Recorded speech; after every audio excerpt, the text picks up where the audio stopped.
Okay, good morning, because that's the time of the day it is for me. Whenever it is that you have an opportunity to watch this video, good, whatever time of the day it is for you.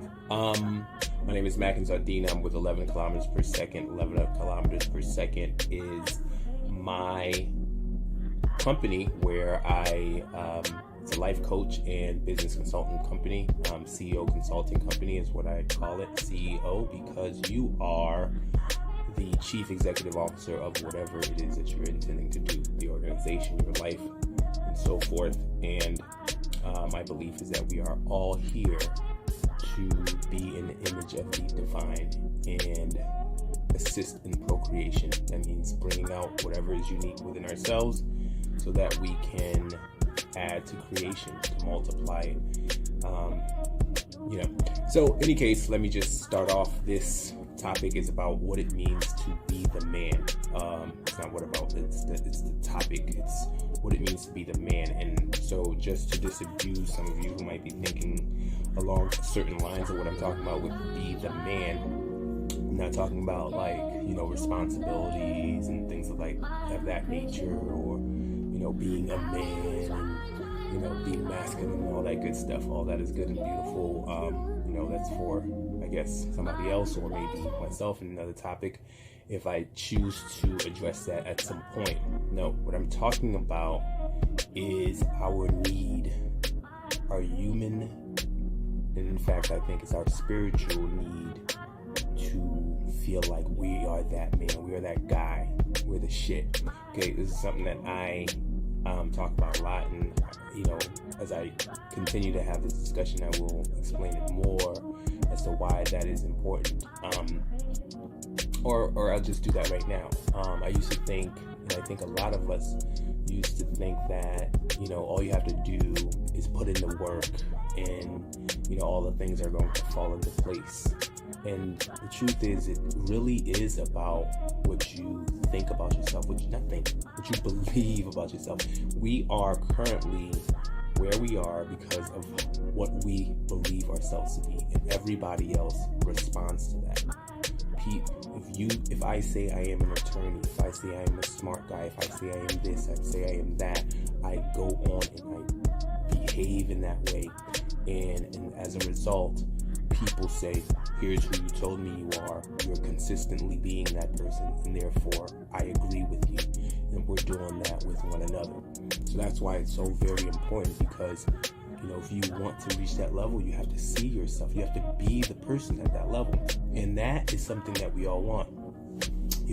I think Freud said something like this, but we all have this need to feel important. I did a quick Google search, could not find where he said that, but you do your own search. I think Freud said something like that in the past. Sigmund Freud, that is, a psychoanalyst, psychologist, whatever he was. In any case, what I know is that we have this need to feel important. I believe it is because we are social beings. We are born needing to rely on somebody else for our survival. As a result, we have certain neurochemicals that we release that allow us to bond with one another. That very same thing that we need allows us to also create this need to be accepted that we start with. It is one of the core principles of our ego, as people are calling it. Basically, if you are this entity that enters into human physical form, you're starting to create certain identities, and one of the biggest ones is formed from our programming and our need to connect with one another, our need to depend, and that same thing is the reason why we need to feel a sense of self-worth that manifests itself as needing to feel important. I don't think there's anything wrong with that. A lot of people are trying to push that away. A lot of us are moving against that, and are trying to push that away and think, this ego thing, like we create morality around it. And I think the reason that we do that is really because of fear.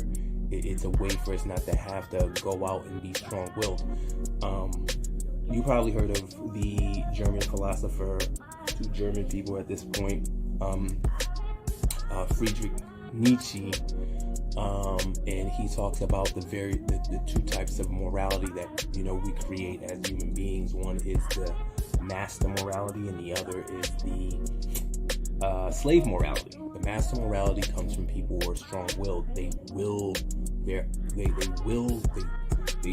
force their will upon the rest of the people in the world. They come in, they're disciplined, they go and do what it is that's necessary to go and get what they want. Those are the people who have certain virtues, like, I'm gonna go out and make it, you have to be strong, you have to do this, that, and the third. Then there's the slave morality, the ones who are conquered in essence, the ones who have others' wills placed upon them. Those people are like, okay, I don't like what's happening, and they react to it by saying this is bad. People putting their wills on people, like being arrogant and all this. Well, not arrogant, arrogance is bad, but like being too strong, all this other stuff. Like, then they try to push that away. That's the morality I think that is happening when we are not strong-willed enough to say, I want something, I'm going to go and get it. We'll say, no, this is a bad thing, it's the ego, it's all that stuff. I believe that all of us want to go out and get it. So go out and try to get it. Like, trying, from my perspective, is enough. If you are out there denying that you need this and so therefore not trying, you've already failed, dude.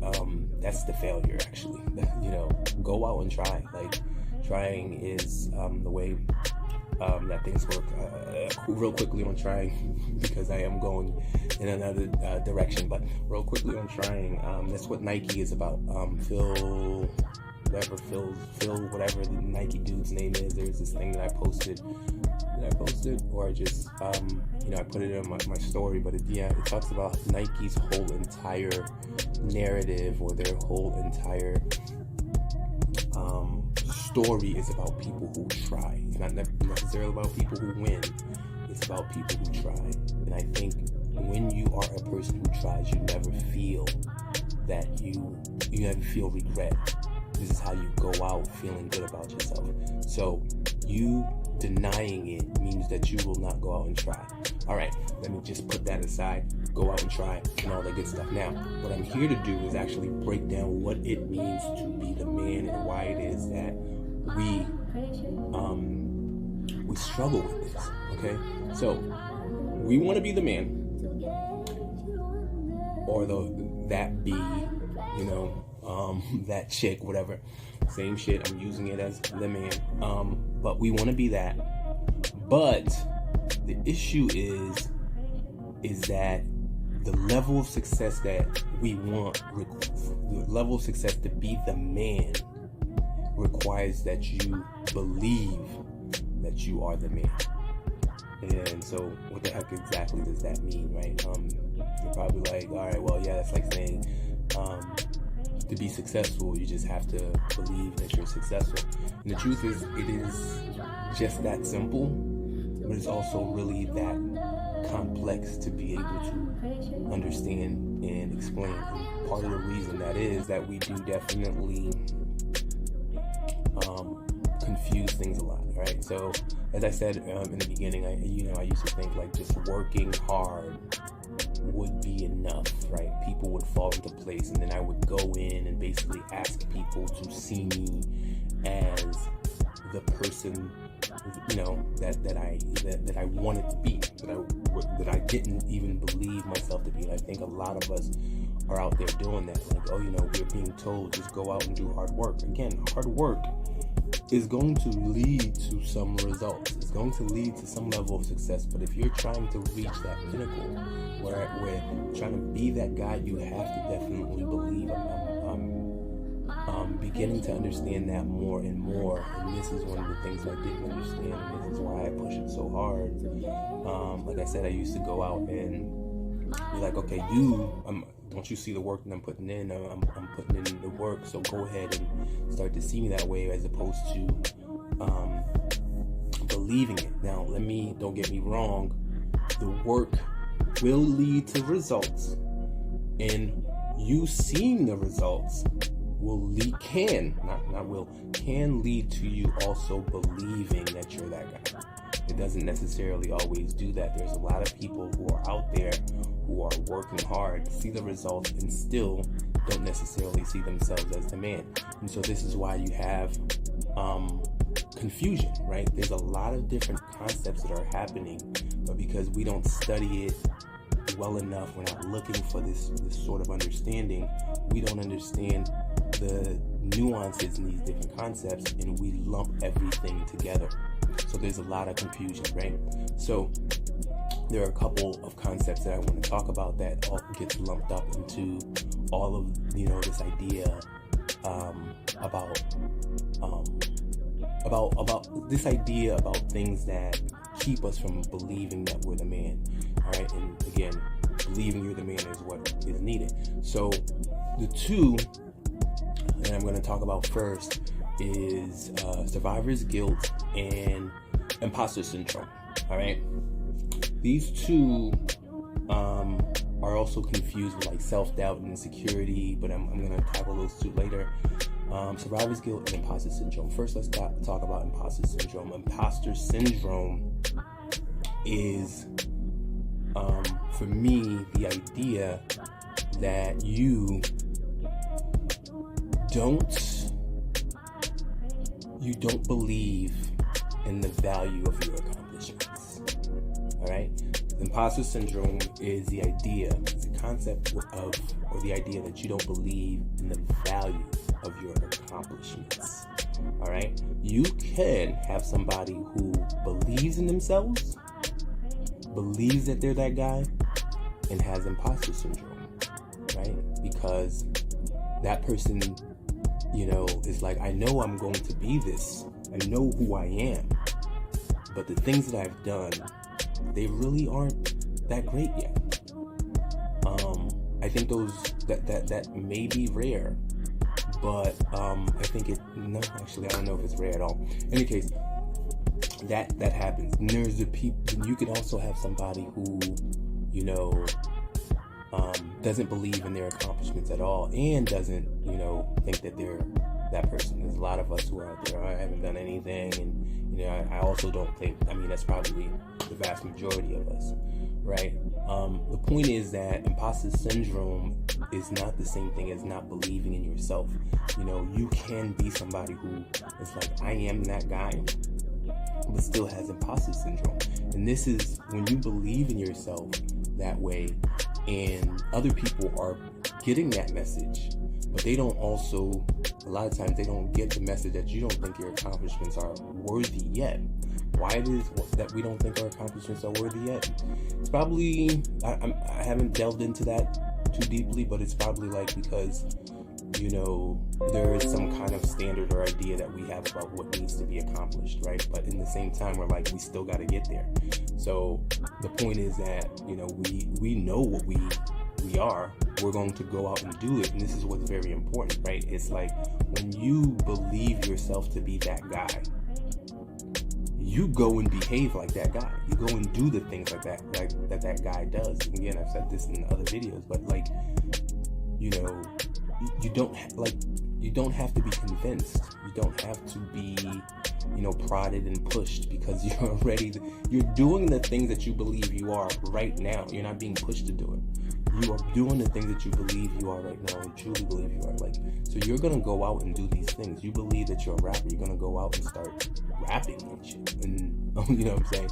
But in any case, so that's the thing. When you believe, you're out here doing the things, but you probably have some standard in your mind about what it is that you should be doing, what kind of numbers you should be hitting, or whatever the case may be.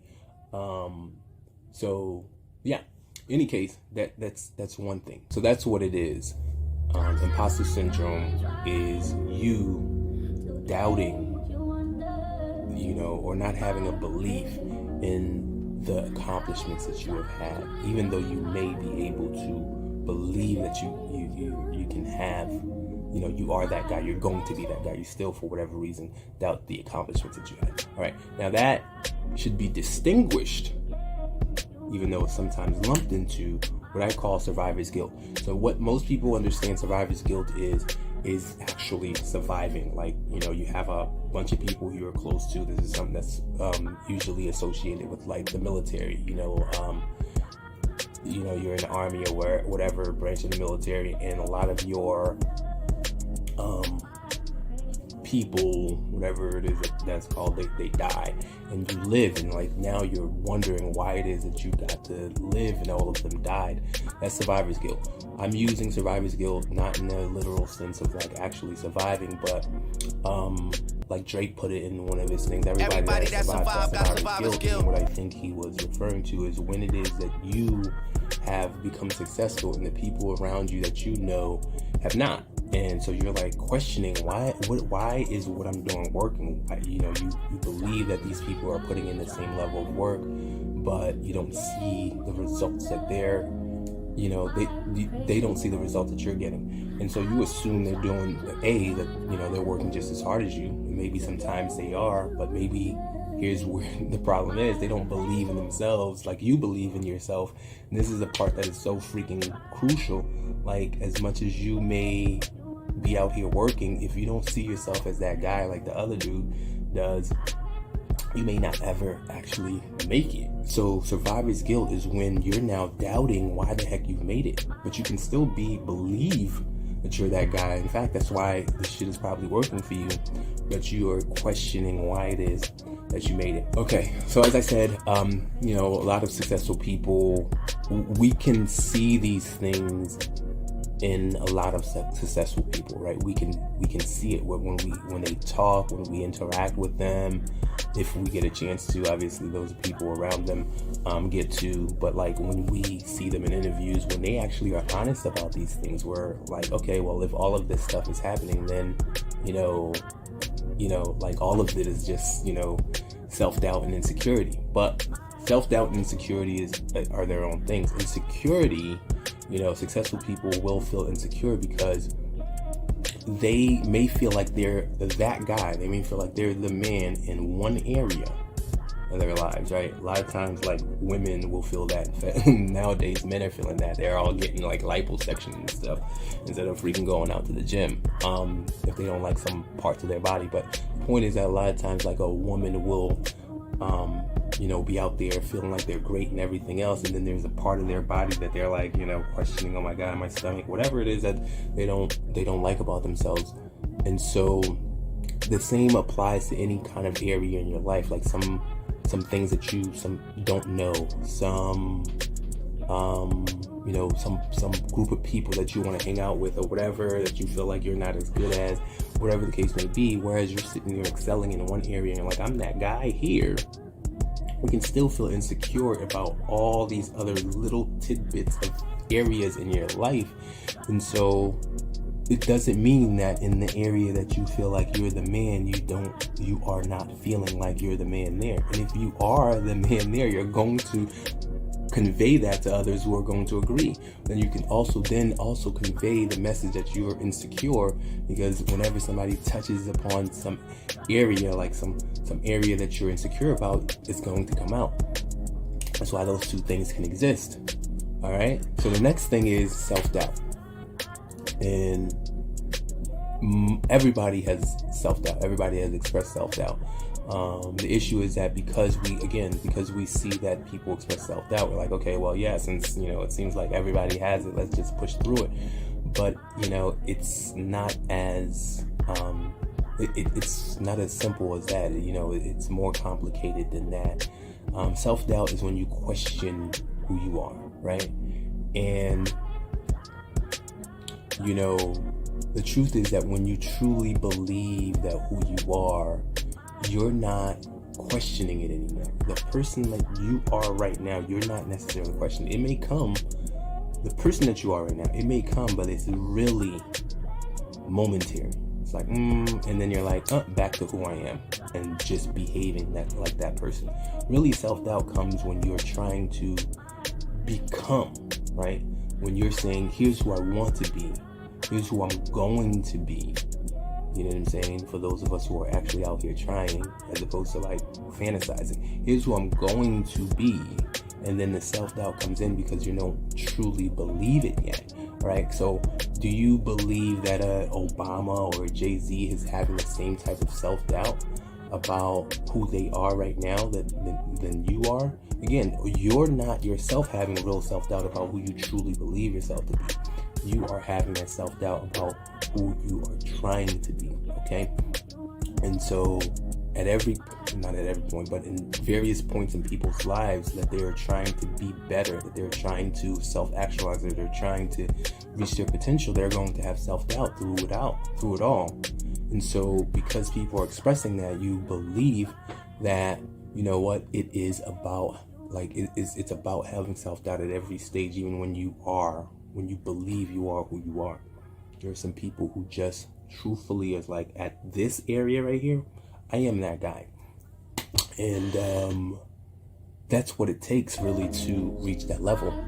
You've got to believe that you are that guy and, you know, stop doubting it. Okay, so I wanted to break those things down because, again, I say we don't study it, and because it requires us to understand, because if you're sitting there in murk, you're sitting there in the fog, and you're like, okay, I need to go out, I want to go out and do something. If you don't understand what's going on, you have no direction. You don't know which direction to take. You don't see anything. And not understanding what's happening, and not understanding the different things that are happening in our brains because we haven't studied it. That's why these things are still even, you know, conceptual right now. Then it won't give you what you need to do. So what you're going to have to do is make a decision about who you are and start to believe. And that means you are going to start to behave like the person that is at your top confidence at that. And whenever you step out into the world, and this is, I mean, it's easier said than done. No question about it. You're going to go out there and people are then going to respond to you. And as a result, you may feel thwarted. You may feel like there's pushback. You may feel all of that. And so what you do at that point is you do not get defensive. You do not get intimidated. You double down. Okay? Again, double down doesn't mean act a fool. It means be your confident self. You double down when it doesn't seem to be working. What you're going to do is come back and do it again the next day. And continue to reintroduce yourself. Allow me to reintroduce myself. My name